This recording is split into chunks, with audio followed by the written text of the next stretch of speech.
Welcome to Video 22C on S Corporation, the basis calculation. So similar to the partnership, of course, you start with this idea of having this basis from your investment. And your initial basis is really like 351 and partnerships, right? For the most part, it's the tax basis of the property transferred, less any liabilities assumed by the corporation on the property contributed. So this idea of substituted or carryover basis, and you get to increase your basis by any gain that you recognize on the contribution of the property. And of course, if you purchase SCorp shares, then your basis is just the purchase price of the stock.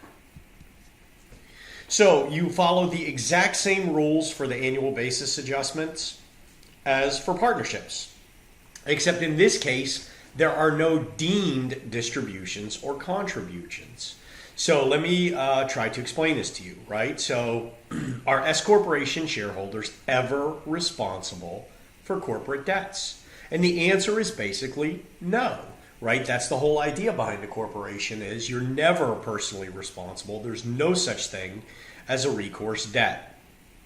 So there's really only one way for an S Corporation shareholder to have debt that creates basis, and that's if they create a direct loan from the shareholder to the S Corp itself.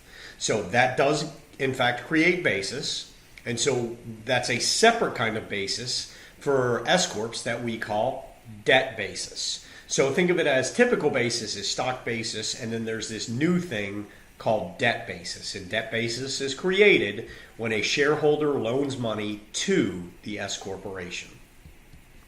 So Rod and Kevin are S Corp shareholders with a stock basis of $40,000 and $50,000 respectively. And the S Corporation goes out and borrows $100,000 from the bank. That's going to have no effect on Rod or Kevin's basis. If, on the other hand, Rod loans the S Corporation $30,000, Rod now has stock basis of $40,000 because that's already what he had, and he now has debt basis of $30,000, and Kevin's basis remains totally unchanged. So the relevance of this difference is going to be made clearer to you in the next video, but for now know that we have these two different bases that we need to track, stock basis and debt basis. Debt basis is only created by a direct loan from a shareholder to the S Corp. That brings us to the end of Video 22C.